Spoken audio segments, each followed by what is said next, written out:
آپ نے فرمایا ہر حال میں میری مانو گے جی چاہے یا نہ چاہے۔ کتنی آج کی نسل ہے، کیوں نہیں یہ کرتے ہو؟ میرے نبی کی سنت ہے جی، دل نہیں کرنا، کہتے ہیں دل نہیں کرنا۔ میرے نبی نے یہ پتہ پہلے دن کاٹ دیا کہ جی چاہے یا نہ چاہے میری اطاعت کرو گے، میری مانو گے۔ اپنے جی کو نکال دو بیچ میں سے، ورنہ گمراہ ہو گئی۔ تو تمہیں کہہ رہا ہوں اپنے جی کو بیچ میں سے نکال دو، میں اپنے آپ کو بھی کہہ رہا ہوں، ورنہ جہنم کے کھڈے کے سوا کوئی جگہ نہیں ہے۔ اپنے نبی کی زندگی پڑھو تو تمہیں پتہ چلے کہ کیا احسان کر گئے اپنی امت پر، وہ کتنا رو کے گئے اپنی امت کے لیے۔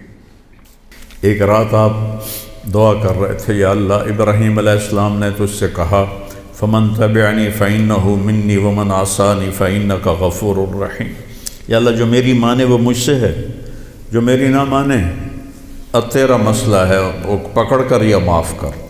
اور یا اللہ عیسیٰ علیہ السلام نے کہا تھا ان تعذبہم فإنہم عبادک وإن تغفر لہم فإنک انت العزیز الحکیم، یا اللہ تو معاف کر تیری مرضی، پکڑ کر تیری مرضی، چوائس دے دی۔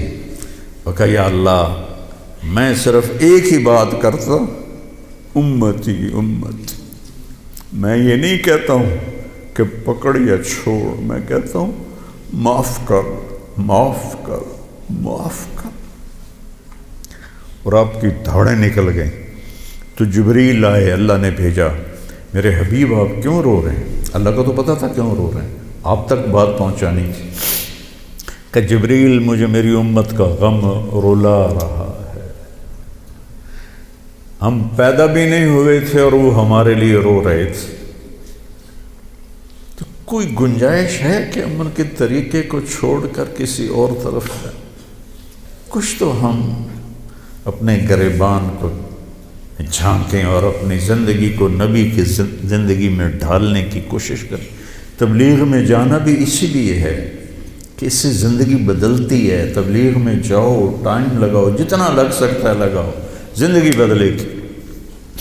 تو اللہ نے آ کے جبریل نے کہا یا رسول اللہ، اللہ فرما رہے ہیں ہم آپ کو آپ کی امت کے بارے میں خوش کر دیں۔ فرمایا تطیعوننی فی المنشط والمکرہ، جی چاہے یا نہ چاہے میری مان کے چلو گے۔ تنفقون علی فی العسر والیسر، تنگی اور فراخی میں میرے اوپر مال خرچ کرو گے، میری حفاظت کرو گے جیسے اپنے بچوں کی کرتے ہو، بھلائی کو پھیلاؤ گے، برائی کو مٹاؤ گے، اللہ کے راستے میں جہاد کرو گے، لوگوں کی لان تان سن کر اللہ کی اطاعت سے نہیں ہٹو گے۔ لوگوں کی لان تان، لوگ تانے دیں گے، کیا کیا کہیں گے، کہ پرواہ نہیں کرو گے، ڈٹ کے چلو گے، جم کے چلو گے۔ تو انہوں نے کہا جی اور کچھ؟ کہ بس اور کچھ نہیں، کہ ہاتھ بڑھائیں۔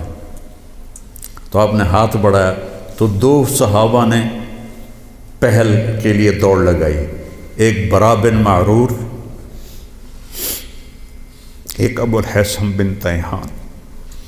تو بعض محدثین فرماتے ہیں کہ برا بن معرور کا ہاتھ پہلے پڑا، اور بعض فرماتے ہیں ابو الحسن بن تیہان کا ہاتھ پہلے پڑا، اور میری رائے میں بھی یہی ہے کہ ابو الحسن بن تیہان وہ پہلے ان کا ہاتھ لگا، چونکہ انہوں نے پھر اس کے بعد ایک دم کہا یا رسول اللہ ایک بات ابھی بتا دیں، کل اللہ آپ کو فتح دے، عرب آپ کے تابع ہو، تو آپ ہمارا شہر چھوڑ کے مکہ تو واپس نہیں جائیں گے؟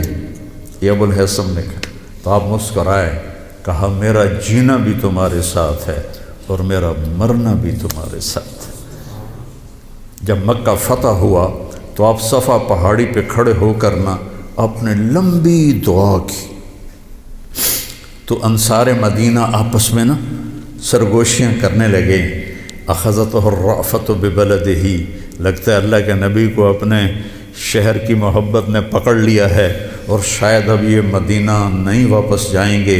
تو جبریل آئے، یا رسول اللہ انصار بدگمان ہو رہے ہیں، عشق بدگمان کر دیتا ہے، عشق کی زیادتی بدگمان کر دیتی ہے، چاہے وہ نبی کے ساتھ ہی کون ہو۔ تو انصار بدگمان ہو گئے، تو آپ ایسے ہاتھ اٹھائے ہوئے تھے تو آپ نے ایک دم ایسے کہا، یا معاشر الانصار ما اسمی اذن۔ پڑھا کرو یہ کہانیاں، تم پتہ نہیں کیا دیکھتے رہتے ہو، کیا سنتے رہتے ہو، کیا کرتے رہتے ہو، زندگی جیسی دولت کو ضائع کرتے ہو، زندگی جیسی دولت، ایک ایک پائی پہ لڑتے ہو اور زندگی جیسا سرمایہ برباد کرتے ہو۔ اے انصار کی جماعت، جانتے ہو میں کون ہوں؟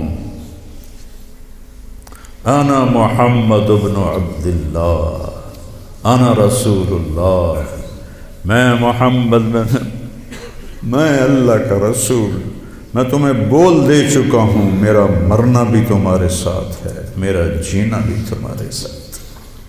تو سارے انصار رونے لگے گا، یا رسول اللہ، محبت کی شدت کی وجہ سے بدگمانی پیدا ہوئی ہے، کوئی ایمان کی کمزوری کی وجہ سے نہیں۔ تو آپ نے فرمایا اللہ اس کا رسول تمہارا عذر قبول کرتے۔ سبحان اللہ۔